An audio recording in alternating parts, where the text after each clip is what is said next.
हरिओम। आप सबको मेरी तरफ से हरिओम चैनल देखने वालों को सबकी राधे राधे। मैं आज योगिनी एकादशी के लिए आप सबको बता रही हूँ। आषाढ़ मास के कृष्ण पक्ष में पड़ने वाली जो एकादशी है उसका नाम योगिनी एकादशी है, जो 88,000 गौदान करने के बराबर फल देने वाली एकादशी है। वो एकादशी 10 तारीख को नहीं 11 तारीख को है। 10 तारीख वाली में दशमी का समावेश है और जो 11 तारीख को है वो सुबह से द्वादशी में लग रही है, इसलिए वो एकादशी उत्तम है। यही आप लोग रहिएगा। कितनी बार मैं वीडियो में बता चुकी हूँ, दशमी जिसमें लगी हो वो एकादशी का व्रत नहीं करना चाहिए। एकादशी का व्रत इस मृत्यु लोक के मनुष्यों को जो यहाँ आकर नाना प्रकार के पाप कर्म हो जाते हैं जाने अनजाने में, उन सब से मोक्ष प्रदान करने वाली है, नौका रूपी है। जैसे नाव में या सागर में पड़ी होती है तो हमको पार उतार देती है, उसी तरह यह नौका रूपी एकादशी है जो हमको भवसागर पार उतार देती है और मोक्ष प्रदान करती है। अब आपको जो वेदों में वर्णित है वो कथा बता रही हूँ। स्वर्ग लोक में अलकापुरी नाम की नगरी थी। वहाँ के राजा कुबेर थे जो प्रतिदिन शिव जी की पूजा किया करते थे।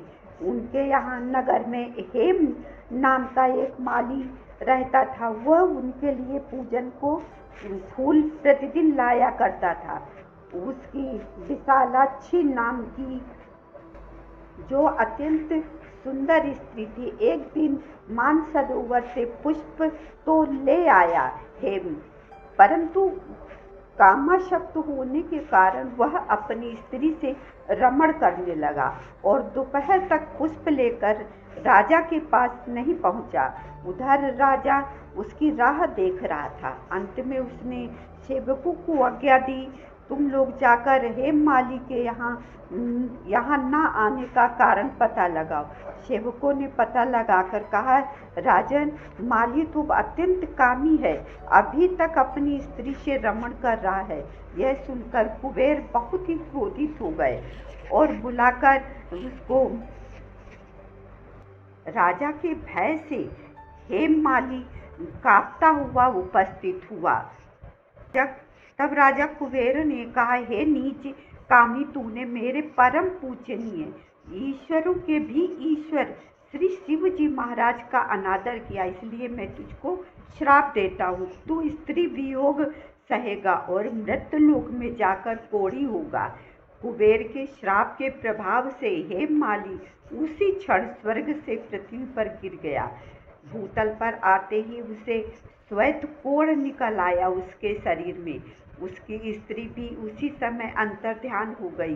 मृत्यु लोक में आकर उसने अनेक दुख भोगे। भयानक जंगल में जाकर बिना अन्न पानी के भटकता रहा। रात्रि को निद्रा भी नहीं आती, परंतु शिव की पूजा के प्रभाव से उसके पिछले जन्म की स्मृति बनी रही, यानी पिछले जन्म के उसका ज्ञान बना रहा। घूमते घूमते एक बार वह मार्कंडेय ऋषि के आश्रम में पहुंचा, जो अत्यंत वृद्ध और तपशाली थे।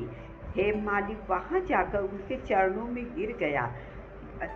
जाओ, उसको देखकर मार्कंडेय ऋषि बोले, तूने ऐसा कौन सा पाप किया है जिसके प्रभाव से तू कोढ़ी हो गया है और महान दुख भोग रहा है। हेम माली कहने लगा, मैं राजा कुबेर का सेवक हूँ। मुझे अपनी स्त्री के साथ विहार करते देर हो गई और दोपहर तक पुष्प लेकर नहीं पहुँच सका, तो उन्होंने मुझे श्राप दे दिया। तूने स्त्री वियोग तुझे होगा और मृत्यु लोक में जाकर कोढ़ी बनकर भोगना पड़ेगा। इस श्राप से मैं कोढ़ी होकर अत्यंत दुख भोग रहा हूँ। अतः आप कोई ऐसा उपाय बताइए जिससे मेरा यह दुख दूर हो जाए। तब मार्कंडेय ऋषि बोले, तूने मेरे सम्मुख सत्य वचन कहे, इसलिए मैं तेरे उद्धार के लिए एक व्रत बताता हूँ। यदि तू आषाढ़ मास के कृष्ण पक्ष की योगिनी नाम की एकादशी का विधि पूर्वक व्रत करेगा, तेरे सभी पाप नष्ट हो जाएंगे। यह सुनकर हेममालिनी ने अत्यंत प्रसन्न होकर मुनि को साष्टांग प्रणाम किया।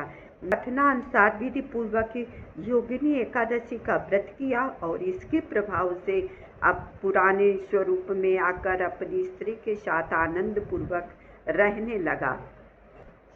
अब मैं महत्व बताती हूँ। भगवान कृष्ण बोले, हे राजन, यह योगिनी एकादशी का व्रत 88,000 ब्राह्मणों को भोजन कराने के बराबर फल देता है। इसके व्रत के से समस्त पाप दूर हो जाते हैं और अंत में स्वर्ग को प्राप्त होता है।